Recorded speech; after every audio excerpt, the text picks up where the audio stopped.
Good morning, sports fans. You're listening to 96.9 FM WHYR LP, Baton Rouge Community Radio. This is Eric Hatfield along with Coach Perry Daniels, and we are here to bring you the latest, the greatest, the best, and the most entertaining in high school, college, and professional sports. You are listening to Louisiana All-American Sports.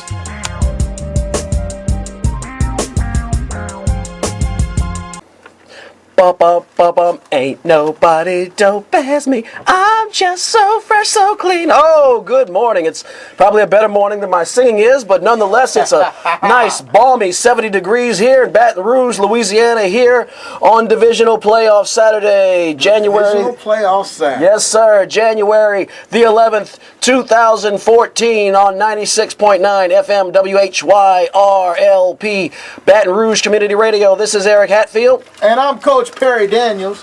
We're going to jump into the prep basketball report.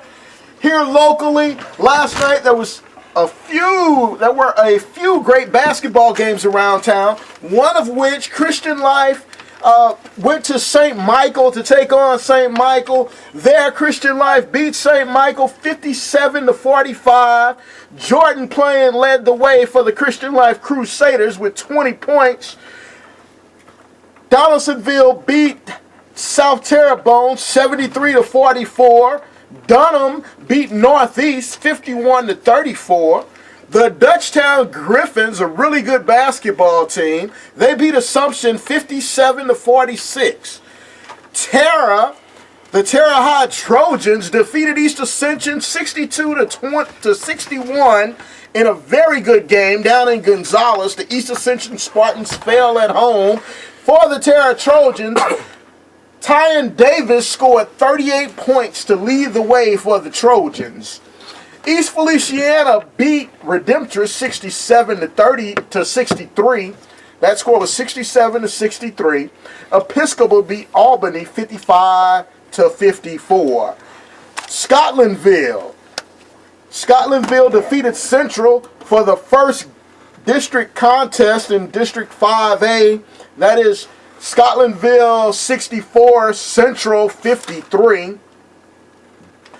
Other district competition, we had the Port Allen Pelicans taking on the Baker Buffs. Yep, the Buffaloes fell to Port Allen. That game was brought to you live and in living color on Louisiana Allamericansports.com. And Port Allen won the game 54-41. And can we get the Nick Parker report? Nick Parker, I don't have the final statistics, but I will tell you, here's the Nick Parker summary, and you can catch the post-game interview. Coach Brandon Ricard, I think, broke it down very nicely. But Nick Parker struggled a little bit in the first quarter and a half, made a couple of un-Nick Parker-like plays with the ball, caused some turnovers, and actually the Buffaloes climbed ahead in the first quarter in Port Allen's building, and you kind of had some looks around the arena, but he was still made some hustle plays on defense, and in that third quarter, and certainly in the fourth quarter, Nick Parker went Nick Parker, made some plays, some rebounds, dishing dimes. He didn't really score a whole lot of points, right, but he was making plays late in the game and helped his team pull it out. The real big standouts in that game were Ishmael Lane, a really, really big, I'm going to guess his position is probably power forward. A lot of hustle plays down low under the boards. And Telson Allen, number 25, Coach Ricard described him as a spark plug, and that he was. He really helped keep Port Allen in the game when they were kind of battling early. Ishmael Lane finished the game with 18 points. Telson Allen finished with 10. And Nick Parker only had 3 points. Yeah, that sounds about right. But he was, the plays that he made that helped pull his team away for good, because they really put the distance in the fourth quarter. The plays he made were probably not going to be seen on the scorecard. A lot of defensive plays, a lot of good passes down courts. I mean, a lot of really great plays in transition. Nick Parker, boy, he's fun to watch. Yeah, he is, man. Exciting young player. Rounding out last night's action, Parkview Baptist beat Bruley 35-26. And we will see Bruley, by the way, against those very same Port Allen Pelicans Tuesday night, and you can, of course, can see that. Be an awesome yep, game. The West Baton Rouge Civil War. You can see that, or the West Side Connection, however you want to call it. But it will be live on LouisianaAllAmericanSports.com. Right. And I believe we have some action from Thursday's Louisiana All-American Sports show broadcast, LouisianaAllAmericanSports.com broadcast. Correct. The Bel Air Bengals hosted the Southern Lab Kittens on Thursday night. I got to say, I was really impressed. You know, we've discussed a few times how Bel Air was looked like they were from Bel Air, California, the way they were playing basketball on the court last year. Only had 5 wins. How many wins? 5. You know, and I think you know, they only had 5. 1, 2, 3, 4, 5, 5, 5. Yes, Dr. Cosby. Only 1, 2, 3, 4, 5 wins last year. But this year, they really look like a whole different team. They're playing some excellent basketball. They're playing good fundamental basketball. And Coach Chauncey Moore, he's changed the mindset of the team. He really has. And Southern Lab's a very good team. And really, Bel Air never looked like they were not in control of that game. Even when Bel Air fell behind late, they maintained their composure. They came back, and I'm like, how did these guys lose? I mean, only win 5 games last year. He's doing one heck of a job. And, of course, Coach Daniels, I know you can't toot your own horn, but Coach Perry Daniels is an assistant, coach of the JV team. Kudos to you, too. I mean, it just goes to show you with the right leadership and guidance, how you can change, how you can influence young men and get them to think positively about themselves and positively about what they can do. So I was really impressed. What's the record now? 10-7, is that right? 10-8. 10-8.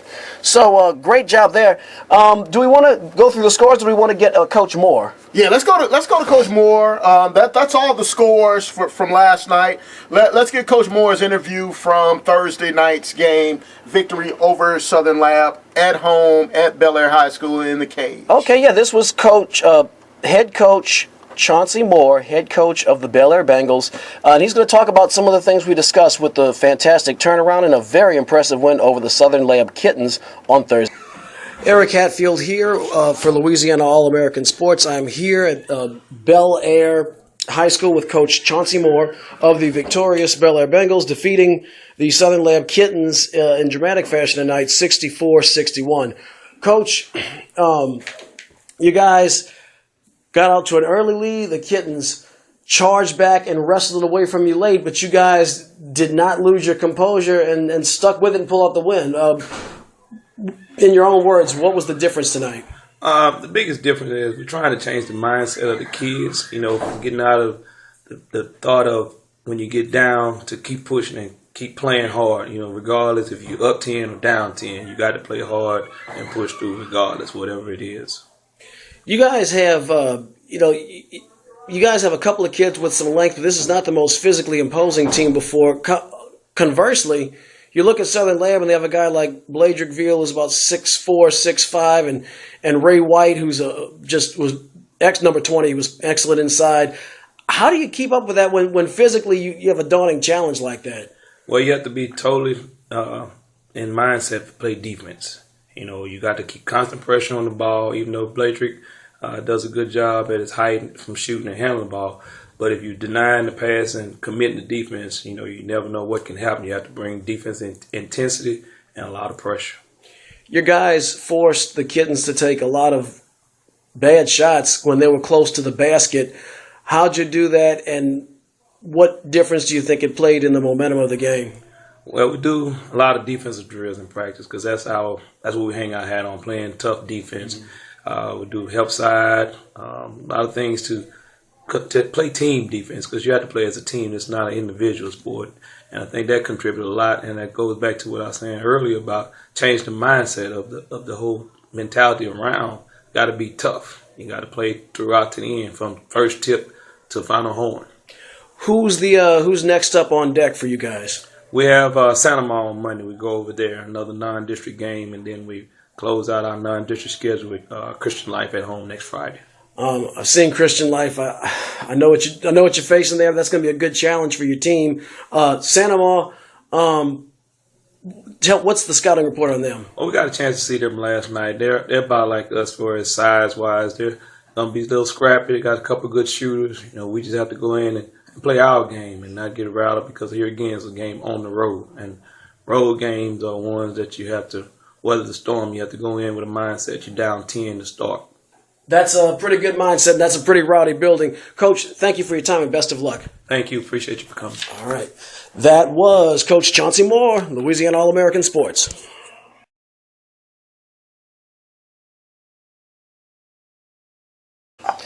That was Coach Chauncey Moore on Louisiana All-American Sports. And you could hear it right there. You know, as he said, the thing he said that stood out to me the most is that a team is often reflective as its coach, and we see it over and over and over again in sports. Area code 225-343-9927. Area code 225-343-9927. If you'd like to get in on the conversation here on Louisiana, allamericansports.com. We are going to have a very brief intermission, and we will be back on the other side with some college action in about 60 to 90 seconds. Stay tuned. You're listening to Louisiana All-American Sports on 96.9 WHYR LP, Baton Rouge Community Radio.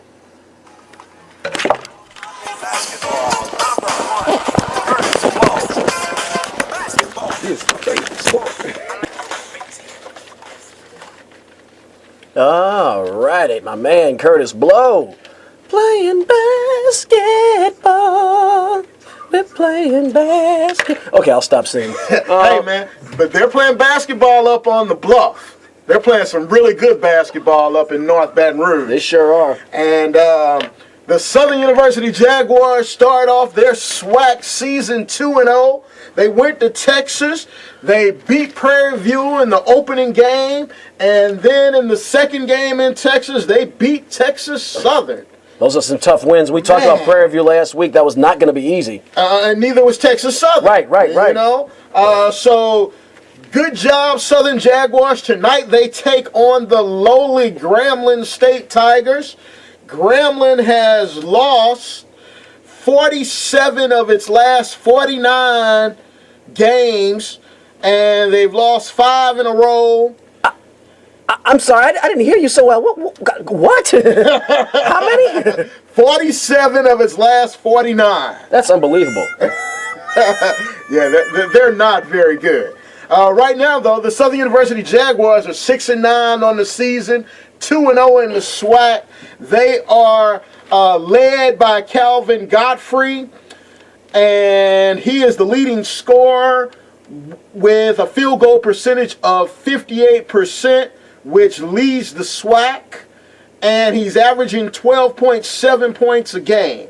The Southern University Jaguars, their defense is leading the SWAC with only giving up 67 points a game. That's pretty impressive. That is impressive. Especially the SWAC likes to shoot a lot, Right. from what I remember. That's great. Right. They're holding defense. They're holding the opposing team to about 38.5% shooting from the field, and they're averaging about 4.4 blocks per game. Let me, just for the audience's benefit, if you're more of a power conference basketball guy, let me fill you in. 67 points a game sounds like a lot, but understand that, and Perry, you can correct me if I'm wrong, but the SWAC is a conference where the leading offensive team might have close to 90 points a game. Oh, yes. So it's a little different than major conference basketball. And there have been times where whoever leads the SWAC in scoring leads the nation. That's right. in scoring. That's right. And that's happened before. I mean, I remember a couple of times when, especially with my younger years, When Southern was Avery averaging. Johnson and those guys They were were averaging there. 95 a game and got in the tournament, stole a game in 93, I believe. Running up against Loyola Marymount every year for the scoring championship. Right. So, 67 points is really good in SWAC. Right. So tonight they play Grambling here in Baton Rouge at the F.G. Clark Activity Center. Big game Wednesday night. They play traditional power Jackson State here in town. Jackson State is currently 0-1 in the conference, but they're 4-9 overall. So get out there, support those Jaguars either tonight, definitely Wednesday. Support your Southern University Jaguars. SSSSSSU. Now, on the other side of town, Didn't fare so well last weekend. When we left you last week, we told you that the Richmond Flyers were in town. The Richmond Spiders were in town. It was Rhode Island. Rhode Island, yeah. I keep saying Richmond. That's Rhode all right. Island. Yeah, it is the Spiders, though, correct? It's the Richmond Spiders. You got that? Perry's getting that mid-major basketball. We're getting ready for tournament time. No, it is the Richmond Spiders. I forget what Rhode Island's logo. We'll find out. They might be the Rams. That sounds right because they have little horns. Rhode Island Rams. Yep. That's who they are. So go ahead, Perry. Yeah, but they came into Baton Rouge, played in the Pete Maravich Assembly Center, and left with the W over the LSU Tigers. Yeah, you weren't. It wasn't deja vu. That was another womp kind of a performance. That was unacceptable. That was a poor loss, and you're seeing some. Coach Johnny Jones is a smart guy. I'm sure he's going to correct it. He said during this week he's going to make some changes to his lineup. And honestly, if you read between the lines, he's probably going to bench our guy Jarrell Martin from what he was saying. Oh, really? It sounds like it. There's been that position, that 3 position has not given him the pop he was hoping for. And, I think Jarrell's just adjusting to SEC level basketball. It's not like a Jordan Mickey where there's more reactionary and you've got to get the ball and do something with it. He's in a position where he has to kind of make some decisions defensively and offensively, and sometimes he just has an expression like the game might be moving a little quickly for him at the SEC level. Well, what you're seeing is Jarrell Martin's adjustment. Right. He's changing positions where Jordan Mickey played the same position in high school that he's playing for the LSU Tigers. Right. Whereas Jarrell Martin played with his back to the basket at Madison. Right. He was under the bucket a lot. And now Johnny Jones is asking him to face the basket. Right. And be more of a perimeter player. So it's just going to take an adjustment period for Jarrell Martin to get used to the speed and the caliber of athletes that play in the SEC. And I'll tell you what, with Jarrell, look, we watched Jarrell Martin for 2 years. That was just so much. That was such a treat to cover that young man in high school. And I'll tell you what, his work ethic is tireless, and his ability to react and make decisions quickly, both with the ball in his hand and defensively. Obviously, it's going to be different at the SEC level than at the high school level, but I have very little doubt that he's going to adjust, and probably sooner than later. But right now, this is part of a transition. They got some young guys on that team. That's right. And we know one thing, Eric. He's going to put in the work to get better. Absolutely. I have complete, I'm not even worried about that. Area code 225-343-9927, 225-343-9927 if you would like to get in on the conversation on Louisiana All-American Sports. Things got worse for LSU, though. Then they went to Tennessee. Well, Tennessee came here. Tennessee came here. Game. Yeah, and they just mollywopped LSU. I mean, the game was competitive in the first half, and in the second half, it was like and I think that was really what set Johnny Jones off. Set Johnny Jones It really did. They looked very lax in that third quarter. Very lackadaisical effort, and boy, oh boy, they just looked like they were in the forest, Sherwood Forest or something, with Robin Hood and his merry men or something. In the second half, they looked really out of sync on offense. Defensively, assignments were getting blown. They weren't communicating well. The shot selection was abysmal. I mean, there were shots being, low percentage shots being taken with time on the shot clock, and instead of dishing out or passing or resetting, they're throwing up these floaters like the Tony Parker or somebody like that. It was just enough to send a coach over the edge, and that's when Coach Johnny Jones said, quote, he's going to make some changes to the lineup. Well, especially if you listen to his criticisms, particularly, play in the front court, he's not benching Johnny O'Brien. He's not going to do anything with his ball handler. Hickey, or he's not going to do anything with Stringer. He's not going to do anything with Hickey. It's probably going to be our man Jarrell, but I'm not even worried about it. He's going to be fine. LSU should get the win today, but they should get the win today. They're playing a very, very bad South Carolina team.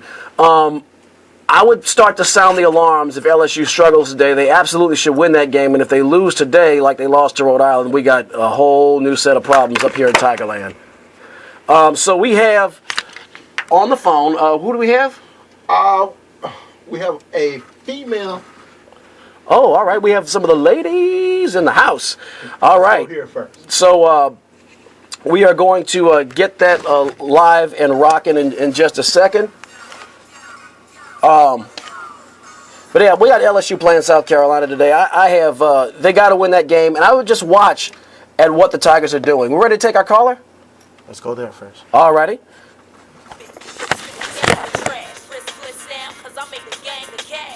While we get our guests queued up, we're going to give you a little helping of some lady music.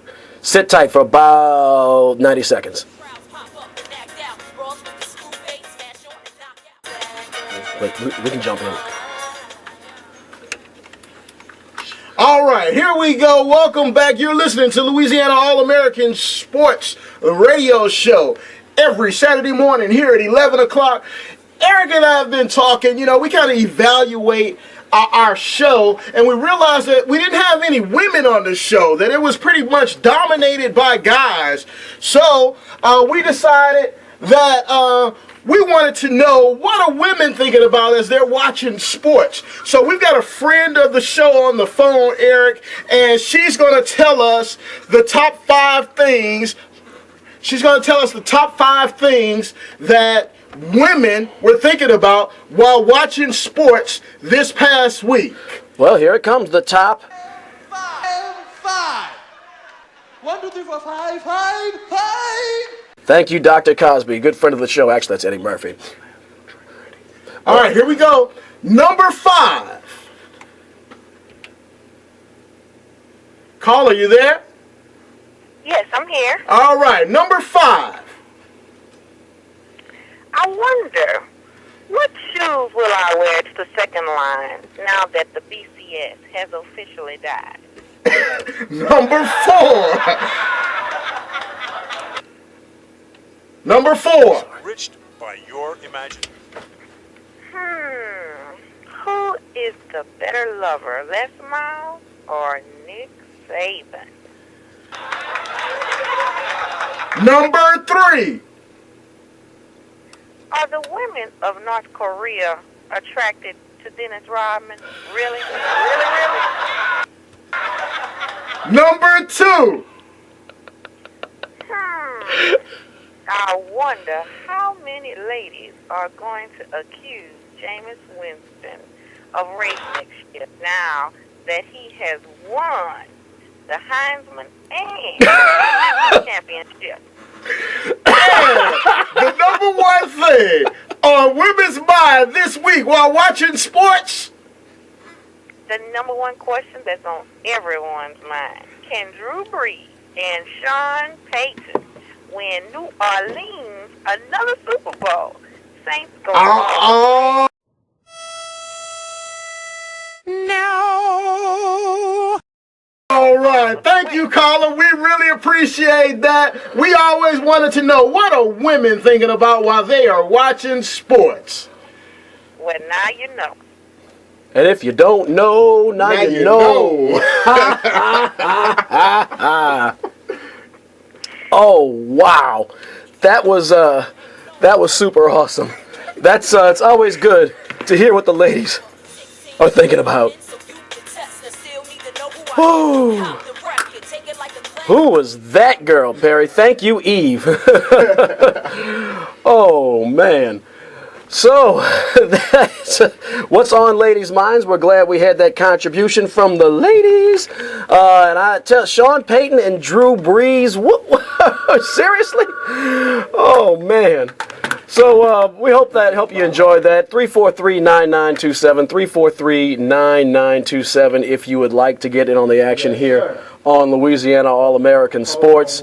And we actually have a caller coming up in just a moment, so we will be more than happy to take that call, as well as talking to plenty of folks. So here we go, and we're just going to jump right into it. Go ahead, caller. Hold on, Eric. This is a special caller. This is Marcus Parker on the phone, the elder brother of Nick Parker. All right. And he wants to talk about the Louisiana All-AmericanSports.com broadcast last night. All right. Okay, well, and what's his first name? Marcus Parker. All right, Mr. Parker. Go ahead. You're on the air live on Louisiana All-American Sports.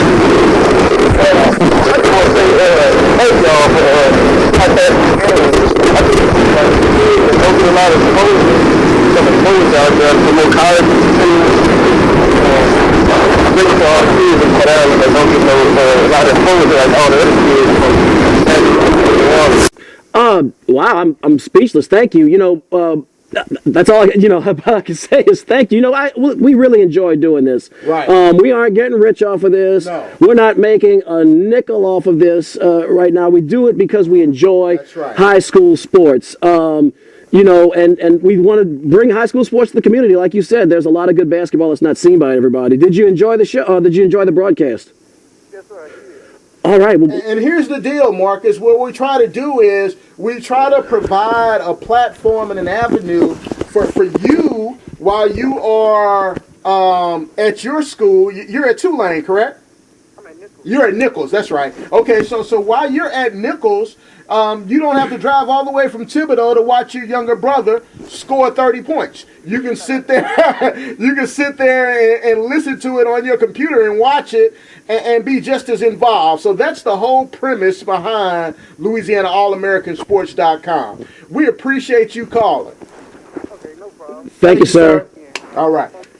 Really appreciated that call from Marcus. Perry, I'll tell you what. I know that parents and relatives have to appreciate seeing their loved ones and their friends playing, but it's about the kids. It's not about us. But I'll tell you, when we get a call like that, it really reinforces what we're doing here. It really makes it all worthwhile. Thank you very much. That actually really just made my day. Thanks so much. 225-343-9927. And thanks for listening, by the way. 225-343-9927 if you want to get in on the conversation. Well, just while we're on the subject of colleges, real quick, two really quick notes on college basketball. Number one, during the middle of the week, we had some very compelling Big Ten action as Michigan State finally knocked off, I don't want to call them the Evil Empire, but they did bring Ohio State back down to earth as Michigan State beat Ohio State in overtime. Keith Appling, who is a senior, has really been a standout for this season and the past two seasons. He's a guard, 20 points, 6 rebounds, 7 assists, and he hit the game-tying three-point shot in regulation to really give that crowd a thrill. Tom Izzo just got the better of Ohio State. And, very quietly, we always talked about, of course, I could be the kiss of death, because remember during football season, I talked about how Texas Tech was quietly sneaking up on folks, and then they didn't win another game for the rest of the year. There are two teams I want to talk about that are quietly sneaking up on folks. Wisconsin right now is 16-0. Coach Bo Ryan. Now, Wisconsin's played some good basketball before. They've often been ranked, but right now they're unbeaten. They're like barn burners right now. 16-0, the Wisconsin Badgers. And also, Perry, if I were to tell you that we have a basketball game coming up on Monday, and it's going to be involving number 9 versus number 18. I told you the Kansas Jayhawks are playing. If you were just man on the street, you would probably assume that Kansas was number 9, right? You would think. The Iowa State Cyclones are number 9 in the country. Kansas State has 4 losses. Wait, hold on. Are we talking Kansas or are we talking Kansas State? No, the Kansas Jayhawks. The Kansas Jayhawks are the number 18 team in the country. That's not a big shock. They have not had any horrible losses, but ever since the win against Duke, they played 4 quality opponents. They played Villanova, 2 other ranked opponents I can't spit out off the top of my head, and they've lost. So they're down to 18. They're not out of the top 25 because they've lost to good teams. They've won their other games, but they're not, I guess Andrew Wiggins, while he's a big force, he's averaging 15 points a game, 5 rebounds. He's not single-handedly leading that team to victories, and nobody can. It's a team sport, but I have a lot of confidence in Coach Bill Self and that young man, Andrew Wiggins. But the Iowa State Cyclones are doing one heck of a job. How are they doing it? They got my man DeAndre Big Daddy Kane. He was a transfer from Marshall. He's a point guard. He's a big dude, like 6'4", 200 and I forget how many pounds, 230, 240. Yeah. He came from Marshall, and he's a whole different guy after coming back from out of the mid-major conference into the Big 12. 16 points a night, 7 rebounds a game, 6 assists a game. Those numbers are like LeBron James kind of numbers if you were to extrapolate them over a 48-minute contest. Right. I'm going to guess that coming from Marshall to Iowa State, either he had some academic issues or maybe his body hadn't finished growing, but whatever it is, he is Big Daddy Kane, in my opinion. And, success can be contagious because they have... That's right. Melvin Ejim, who is a senior forward, he's been with Iowa State all 4 years, and all of a sudden he's gone from single digits, hovering close to 10 points a game. Now he's averaging 18 points a game and 7 rebounds. That chemistry and then a little confidence after they knocked off number 7 Baylor on Wednesday. Iowa State is out there, and I'm going to tell you something, man. They're playing in Iowa State, at Iowa State rather, this week. I am going to go on record and pick the Cyclones to beat the Kansas Jayhawks on Monday night. You heard it here first on Louisiana All-American Sports. I hear you, Eric. That's bold. Yeah, I'll tell you what, man. My man, Big Daddy Kane. I'm putting all my chips on Big Daddy Kane. And before we go from the college ranks to the guys who get paid, let's talk about the gridiron real quick. We had the BCS championship game last week. Perry, you and I hit the bullseye on that one, unlike some other things where we could definitely be told, I told you so. Hit, that's coming up real soon. 343-9927, 343-9927 if you want to call and get in on the action.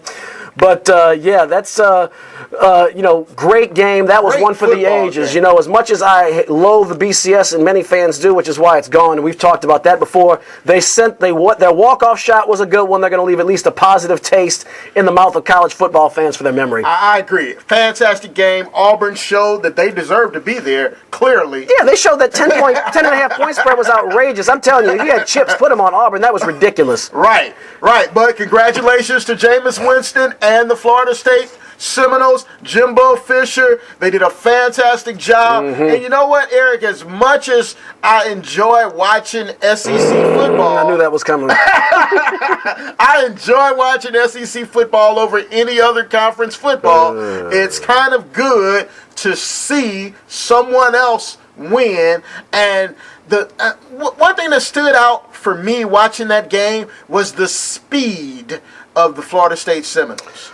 Yeah. The thing is, the speed, and look, we knew going in Florida State had a speed game. A lot of folks said if Auburn had any shot, it would be because their offensive line was going to blow off the smaller defensive line, which was built for speed. And you saw a lot of that in the first half. They jumped out to an 18-point. The Auburn Tigers jumped out to an 18-point lead. So you saw that, but in the end, it was Florida State's speed that brought them back in the game. Florida State's speed on that kickoff, in addition to some bad luck, a hamstring injury that opened up a seam, but that speed allowed them to stay in the game until they were able to come back and win. That's right. So until Jameis Winston got his act together. Well, right, and the Heisman Trophy winner. I think, Auburn got a lot of pressure on him. Their defensive line got a lot of pressure on Jameis Winston. He's seen nothing like that in ACC play this year, and it took him some time to adjust, but he did. Great players play great in great situations. And Jameis Winston finally adjusted to that ferocious pass rush, and they finally used their speed to outdo. I'm not going to say Auburn doesn't have speed, but they do, but they don't have as much as FSU does. Right. And they were able to use that speed to just get out a victory late in the game. But it's been a long time for us seeing an opponent against an SEC team in a national championship match up speed-wise with the SEC. We haven't seen that. No, we have not. And it was just, look, they won with 13 seconds left on the clock. It wasn't like it was a beatdown. And I'll tell you what, speed, we were talking about speed and power. Big props to Auburn running back Trey Mason, the Heisman Trophy finalist. He put his team on his back. Yes. They did, the only thing that they did wrong, frankly, was leave too much time on the clock for Florida State to get a shot. And then the young man, he's going into the NFL, by the way. He's foregoing his senior year. Big surprise there. But he apologized to the Auburn fans afterwards. And I'm thinking to myself, you guys had a season nobody could have expected. That just goes to show you the kind of talent and personality and character and accountability that young man Trey Mason has. NFL scouts' ears went up when they heard that, I promise you. And Gus Malzahn, you did one heck of a job. I hate giving props to a rival SEC school, but they did one heck of a job. So we have one of you, I guess, is kind enough to give us a call, give us a little bit of your 2 cents, and we're certainly happy to take it here on Louisiana All-American Sports. 343-9927, 343-9927. And we got our man on the phone. I love when our regulars call in. We got the Fixer calling us up here. We haven't heard from him in a couple of weeks, and you can hang it up. We're gonna join. The Fixer's gonna join us in just a moment.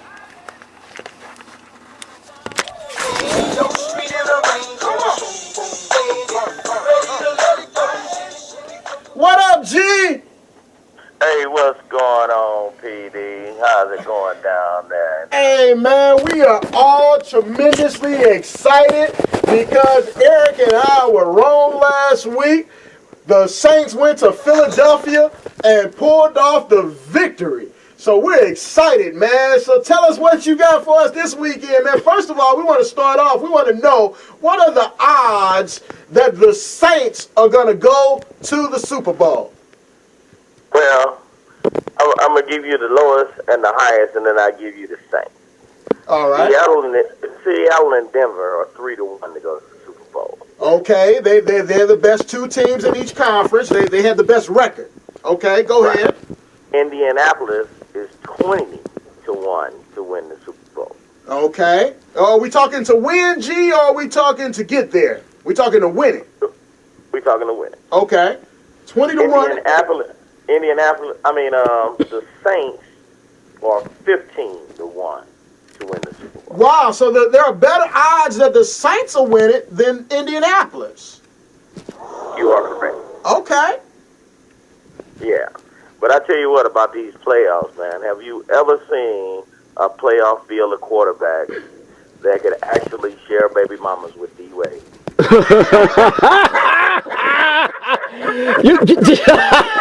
I know what you. Go ahead. I'm not even going to comment. Give us the line on each of the 4 games this weekend. All right, we're gonna start off with the Sunday game, and we end up with the big Louisiana game. San Diego and Denver. Denver is favored by 10.5 points.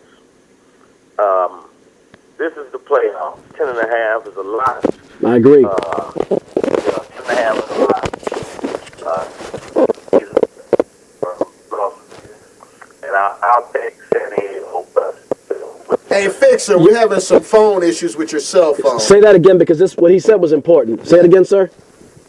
I said 10.5 is a lot of points in the playoffs to be given a team in the playoffs. Right. And I am going to take San Diego plus the 10.5.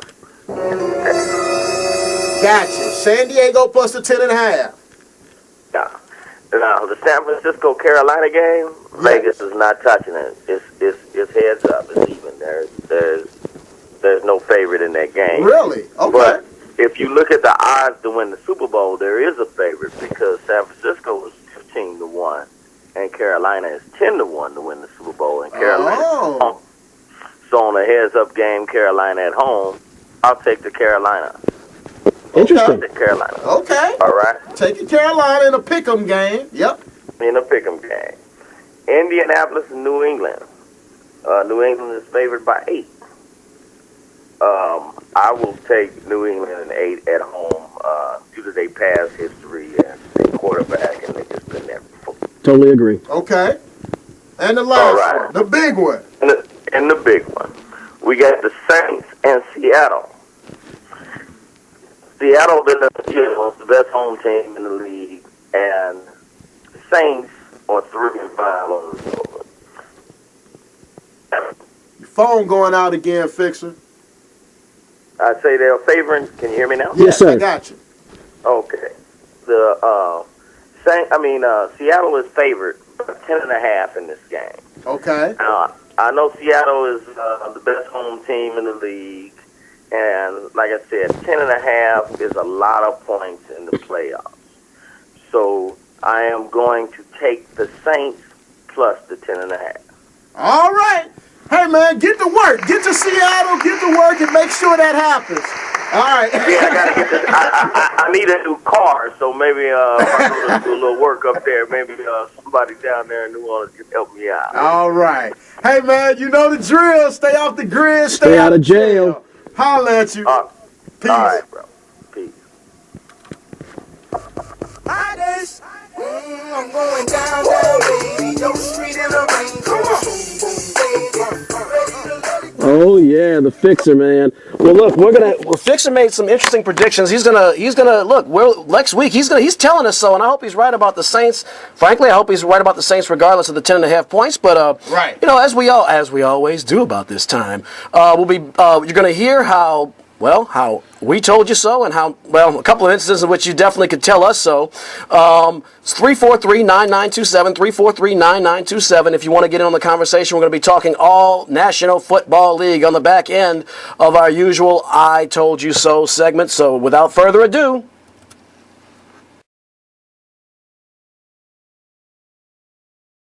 I told you. What did I tell you? Didn't I tell you? 'Cause I told you.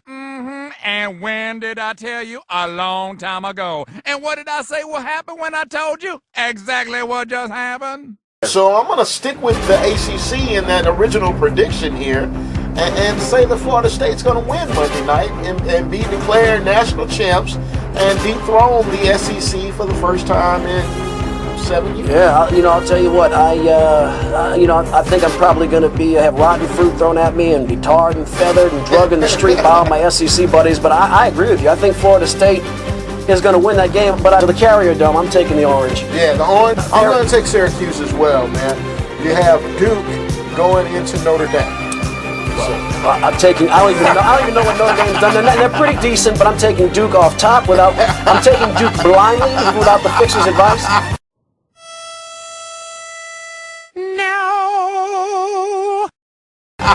So on a neutral field, they're suggesting the Saints could win this game. I think Philadelphia's going to win. I've watched the Saints on the road this year. I've watched them on the road since I was a small child. They're a different team in cold weather, but it's certainly not a slam dunk. It's not a slam dunk, but I agree with you. I think the Eagles will advance.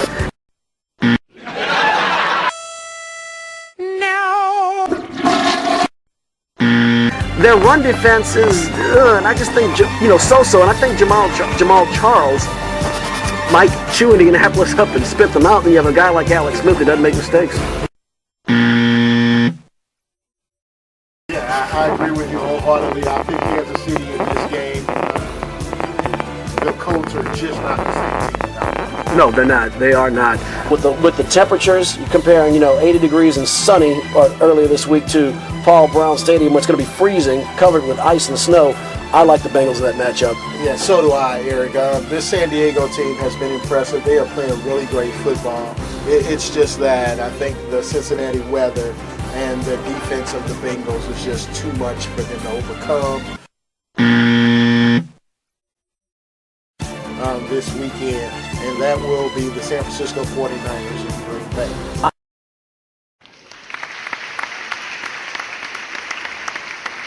We must have, I swear, folks, we did not compare notes coming into the day, but I'm actually, in spite of Green Bay being at home, I am going to take the 49ers. Now, we definitely could do better than that. I hope we do better this week. Yeah. Of course, there's one area in which I hope we do not do better, and that's with the Saints and the Seahawks. I'm going to tell you right now, I'm taking Seattle in that game, but I took Philadelphia last week, and I could not be happier to have been wrong, and I'll be more than happy to be wrong again. I'll tell you all a quick story. 225-343-9927, 225-343-9927 if you want to get in on the conversation. But, with the Saints and the Seahawks, back in the 2007 season, the Saints got off to a horrendous 0-4 start. That was the year after they made it to the NFC Championship game for the first time. And Bobby Hebert had picked the Saints to win the first 4 games of the season. And he's like, "Oh no, I'm not falling into this trap. I'm taking this. I'm taking Seattle." They went to Seattle. They were on Sunday Night Football, and then the Saints won their first game of the year. So every week going forward, Bobby Hebert, the Saints then they had another game against a really tough opponent. I can't remember who. It was in the Superdome.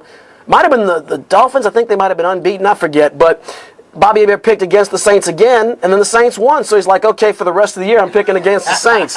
So, I'm hoping some of that karma applies. I hope some of that Seattle karma applies. Anything, voodoo dolls. Look, Perry, the Saints have a tough matchup going to Seattle where they got crushed earlier. I don't think the embarrassment like they suffered on Monday Night Football is going to be repeated, but Seattle's just got such a great defense. The Saints have so many injuries on defense. They had a couple. They waived Issa Abdul-Quddus, brought in a guy off the practice squad, signed a free agent in the secondary. You can never completely count Drew Brees out. And I agree with the fix. I do think 10.5 points in a playoff game is that's a lot. And but Perry, I don't know. I think the dream might be over right here. It might be. Before I state my thoughts, let's go to remind the folks that coming up right after this, you have Noel Jackson, Music Satisfaction. All right, so stay tuned. The best in old school music, blues, just all the local music that you want, Noel Jackson has it. All right, here we go.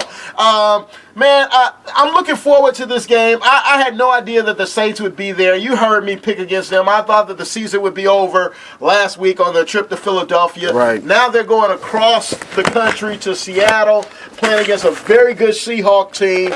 I think it will come down to the last possession, and the Seahawks will be victorious. And I'm thinking a field goal, Eric. I really don't see a scenario where they just blow the Saints out again. I think the franchise is too proud for that, and should be a very good game. But I do think that this is as far as the New Orleans Saints skills can take them. Hope I'm wrong. I agree. I think, look, if we're going to look at some of the, what I always call buts, if there's some hope for Saints fans, obviously there's Drew Brees. There's no getting around that.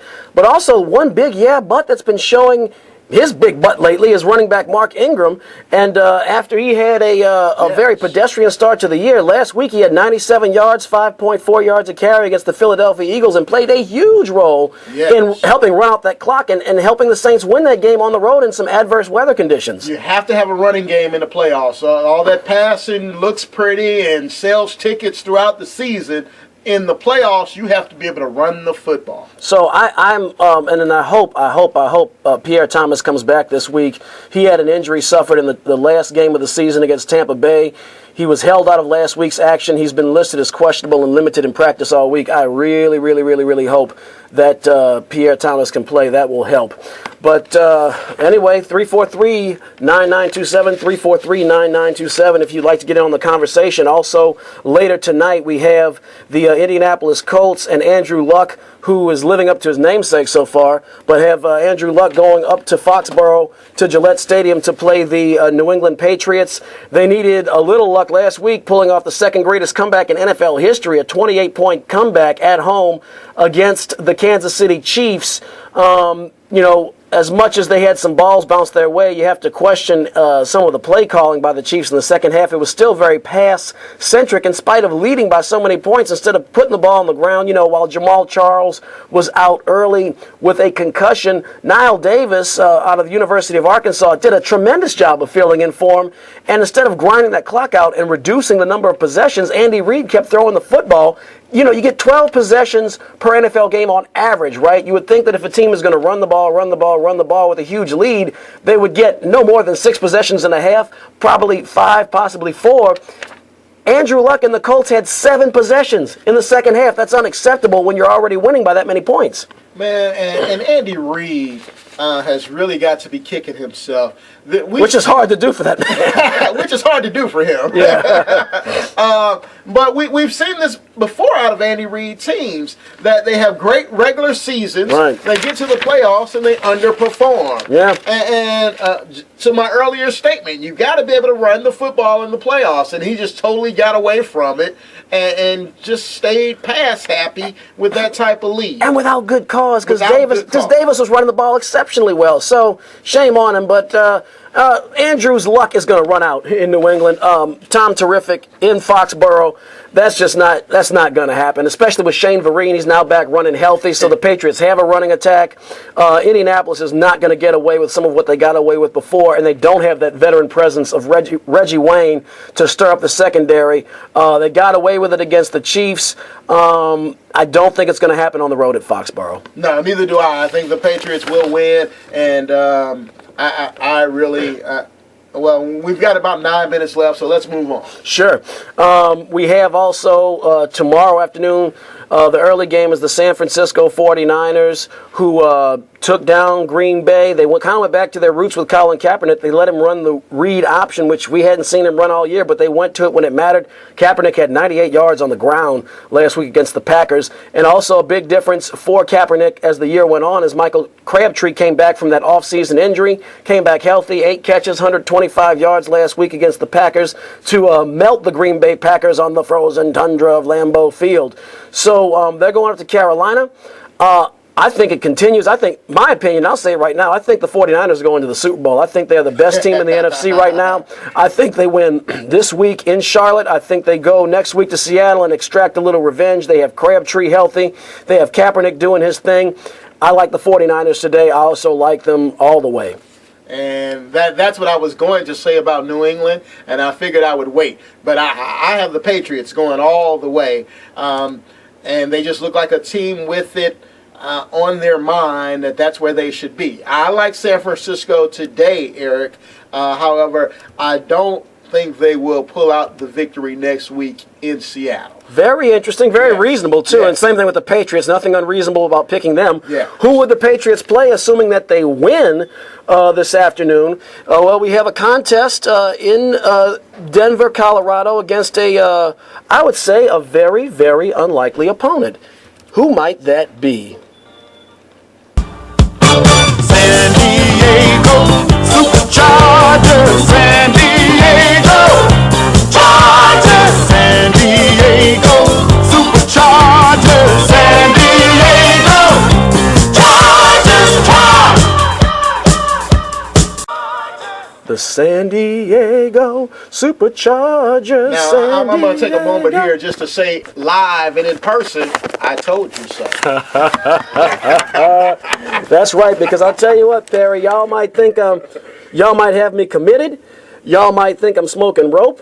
But I'll tell you what, I'm going to let a little of that disco music go in the background. Y'all might think I'm smoking rope. Y'all might think I'm nuts. But I'm telling you, today I'm picking the San Diego Superchargers. That would be a huge win for them, man. I'm taking the Chargers straight up against the Denver Broncos today at Invesco Field at Mile High. This is why. A couple of reasons. Number one, first of all, it's looking just at the Denver Broncos. Von Miller, who's their superstar linebacker, missed a big chunk earlier this season. Then he tore his ACL. He's out for the year. He had 5 sacks in just 9 games played this year, 3 forced fumbles and a fumble recovery. That's a guy that's a bad mother, shut your mouth. He's out, And Denver's defense has been very suspect to the pass.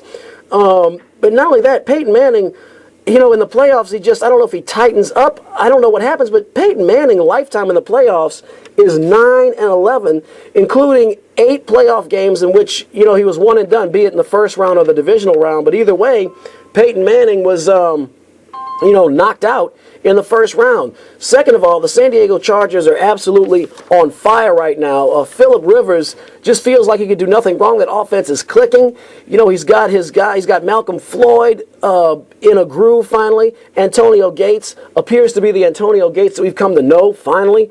Late in the year when it counts, the Chargers have ripped off 5 consecutive wins to get themselves in this position, including 6 out of their last 7 when they were against the Grim Reaper in the regular season. They went to Invesco Field and whooped Denver's butt on Thursday Night Football. The score was 27-20, but that's only because the Broncos had some scoring plays to close the gap late. But finally, the big reason, the San Diego Chargers head coach is Mike McCoy. Well, Mike McCoy was also Peyton Manning's position coach and worked with him all the way through his rehab from the 4 neck surgeries.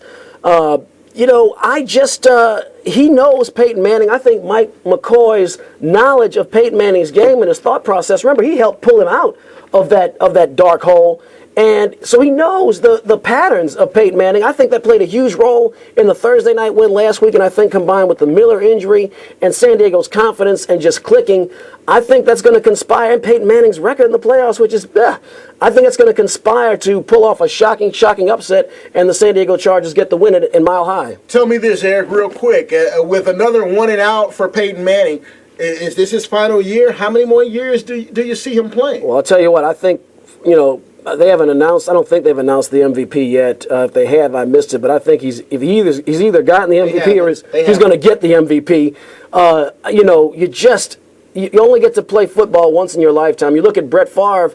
He wanted to retire, but every year he couldn't stop coming back because he still had it in his next to last year. At age 40, he had the statistical best year of his career. He came back and his body finally gave out and he retired. But man, you're playing like this. You can't retire, and he has another year left on that lucrative. I would say ludicrous, lucrative contract. No, he has more than 1 year left. It's paying him some ungodly amount, 20-some odd million per year. And of course, if he retires, he has to give back a prorated version of that signing bonus. Money talks, even to Peyton Manning. So I think he comes back next year. Okay. So we've got our picks for today. Your Super Bowl is who? I got in the NFC, I have the San Francisco 49ers. In the AFC, I like the New England Patriots. I think San Diego meets their Waterloo there in Foxborough in spite of a fantastic season. But I do think Tom Terrific and the bunch will be going back to another Super Bowl. Now, in that cold weather, on a neutral field, I'd ordinarily pick the 49ers in that game, but on a neutral field, I think that would favor Tom Terrific. People who know me personally know I find the Patriots loathsome, but I'm not going to let it cloud my judgment. And I think Bill Belichick and Tom Brady finally get their first post-cheating, post-Spygate, their first Super Bowl win of this decade, and it'll be the 5th Super Bowl victory for Tom. Not so terrific in my opinion, but women like him. And I'm going to say that Pete Carroll and the Seattle Seahawks will take on the New England Patriots in the Super Bowl, and Pete Carroll will get his first Super Bowl victory, and the Seattle Seahawks will be crowned world champions of professional football. It'll be for the first time. I'll give a 2-part response to that. Obviously, I hope you're wrong because it would mean the Saints would lose. But if they do beat the Saints today, anybody but New England for me. A couple of quick NFL notes as we only have about 90 seconds left. Coming up, Noel Jackson, Music Satisfaction on 96.9 WHYR LP, Baton Rouge Community Radio.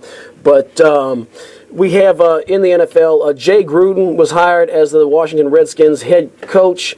Robert Griffin III ran the Red Lobster, Mike Shanahan, out of town. Those two were not clicking. It was a very dysfunctional relationship. It's absolutely miraculous that they won the NFC East last year. Jay Gruden, very gifted offensive play caller. And more importantly, that he had to have RG3's seal of approval for Dan Snyder to hire him because Dan Snyder's all in on Robert Griffin III. NFL is considering adding 2 more teams to the playoff format. There's been a little bit of discussion about that this week. They're saying they might possibly add a Friday and a Monday game. I think this is good for a couple of reasons. The 12-team format we have now went into effect in 1990 when there were only 28 teams. After having previously a 10-team format, we've added 4 teams to the NFL since then. So I think it's long overdue that 2 more teams are added. I think it'll give your top wildcard teams, which are often teams with great records that lost narrow division races like our Saints, for example, or the 49ers, and it'll give them a chance to play a home team and also give the NFL some more primetime exposure. And last, Aaron Hernandez has been linked to 2 more homicides. He hasn't been formally charged, but warrants have gone out. So that's all we got this week on Louisiana All-American Sports. And as we often say around this time, ADT, J&S, love you. You all have a good afternoon.